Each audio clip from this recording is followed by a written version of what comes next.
Good morning students. बेटा हम geography का चैप्टर 16 एयर एंड वाटर पढ़ रहे हैं। ठीक है, लास्ट में हमने एयर और उसके कंपोजिशन ऑफ एयर पढ़ा था।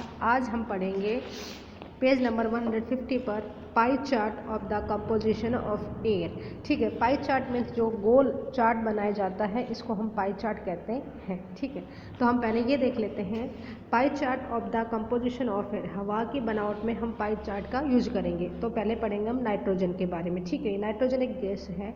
This gas is available in abundant, प्रचुर मात्रा में।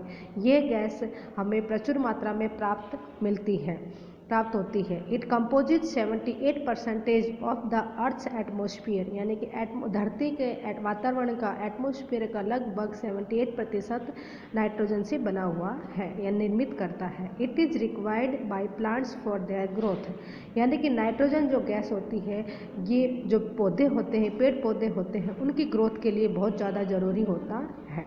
Instead of using nitrogen directly from the atmosphere, plants observe it from the soil with the help of bacteria, यानी कि जो नाइट्रोजन गैस होती है वो प्लांट्स होते हैं उसको डायरेक्टली ऑब्जर्व नहीं करते हैं। एटमॉस्फेयर में से, वातावरण में से जो पौधे होते हैं, पेड़ होते हैं, वो नाइट्रोजन गैस को डायरेक्टली अपने नहीं लेते हैं, लेकिन वो plants observe it from the soil, यानी कि वो उनको मिट्टी के अंदर जो बैक्टीरिया होते हैं उनके मार्फत, उनके द्वारा प्लांट्स ऑब्जर्व करते हैं नाइट्रोजन को। ठीक है बेटा, मिट्टी के द्वारा, मिट्टी के अंदर जो बैक्टीरिया होता है उनकी हेल्प से प्लांट्स नाइट्रोजन गैस को अपने अंदर ऑब्जर्व करता है। The atmospheric nitrogen is used for manufacturing chemical purpose. जो वायुमंडलीय नाइट्रोजन होती है, जो वायुमंडलीय एटमोस्फियर की जो नाइट्रोजन होती है वो किस काम में आती है? वो जब रासायनिक उर्वरक, रासायनिक खाद, फर्टिलाइजर बनाए जाते हैं या ऐसे उद्योग, विनिर्माण के उद्योग में नाइट्रोजन गैस का यूज किया जाता है। यानी कि जो खाद बनाते हैं हम, फर्टिलाइजर, यूरिया वगैरह बनाते हैं, उसमें नाइट्रोजन गैस का यूज किया जाता है उद्योगों के अंदर। उसके बाद पढ़ेंगे oxygen. This gas is an essential component of the atmosphere because all lives on earth depends on this gas.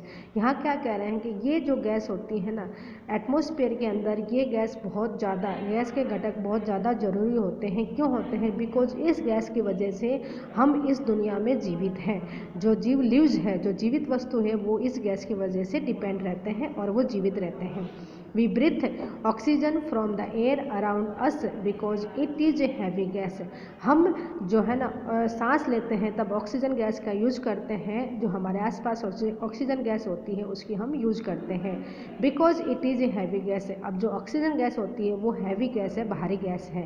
Plants produce oxygen during photosynthesis. जब प्रकाश संश्लेषण की प्रक्रिया चलती है तब प्लांट्स अपने यानी कि किसका उत्पादन करते हैं? ऑक्सीजन का उत्पादन करते हैं, रिड्यूस करते हैं, अपने अंदर से ऑक्सीजन गैस को छोड़ते हैं।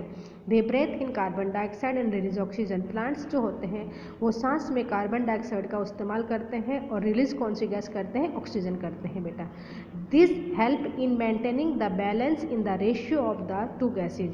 अब ये जो है ना पेड़ पौधे होते हैं ऑक्सीजन को बाहर रिलीज करते हैं और श्वास के अंदर और कार्बन डाइऑक्साइड लेते हैं। इसकी वजह से हमारे जो वातावरण में जो दो गैस हैं, कार्बन डाइऑक्साइड और ऑक्सीजन, उसका जो रेशियो होता है ना वो बैलेंस बना रहता है।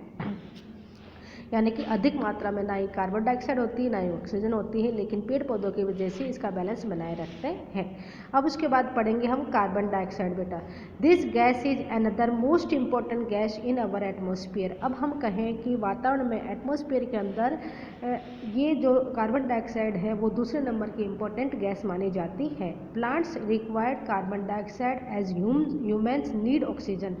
पेड़ पौधों को भी कार्बन डाइऑक्साइड की ज़रूरत पड़ती है, बहुत ज़्यादा ज़रूरत पड़ती है। जैसे कि ह्यूमन्स हो, मानव को ऑक्सीजन की ज़रूरत पड़ती है। मानव सांस में ऑक्सीजन गैस लेता है जबकि पेड़ पौधे श्वास के अंदर कौन सी? कार्बन डाइऑक्साइड का यूज करते हैं। But in recent times the amount of carbon dioxide has increase enormously इनॉर्मोसली यानी अत्यंत, ठीक है। लेकिन अब के समय में, अब रिसेंट टाइम है, the amount of carbon dioxide यानी कार्बन डाइऑक्साइड की मात्रा प्रचुर अत्यधिक मात्रा बढ़ चुकी है। This has caused A green house effect, इस वजह से ग्रीन हाउस इफेक्ट असर होता जा रहा है। क्योंकि हमारे पहले हम कोई भी वस्तु का यूज करते थे पहले, जैसे अब गर्मी होती है तो हम एसी का यूज कर लेते हैं, ठंड होती है तो हीटर का यूज कर लेते हैं। तब जब इनके बाहर गैस निकलती है वो कार्बन डाइऑक्साइड ही निकलती है। व्हीकल्स का यूज़ करते हैं, हर जगह पॉल्यूशन, इंडस्ट्रियलाइजेशन हो रहा है, हर जगह पॉल्यूशन हो रहा है। तो इस वजह से वातावरण में, एटमॉस्फेयर में कार्बन डाइऑक्साइड की मात्रा बढ़ती जा रही है। और पेड़ पौधों की हम कटाई करते जा रहे हैं तो इस वजह से ऑक्सीजन की भी मात्रा कम होती जा रही है। और ऑक्सीजन रिड्यूस नहीं होता है, पेड़ पौधे कार्बन डाइऑक्साइड का लेते हैं, लेकिन पेड़ पौधे के पास कार्बन डाइऑक्साइड होती ही नहीं है, वो ऑक्सीजन कैसे रिलीज करेंगे। About which we will study in the last section of the chapter, यानी कि हमने ये लास्ट सेक्शन में पढ़ा होगा ग्रीन हाउस इफेक्ट के बारे में बेटा, ठीक है। इसके बाद स्ट्रक्चर ऑफ एयर है, हम नेक्स्ट वीडियो में पढ़ेंगे। Thank you.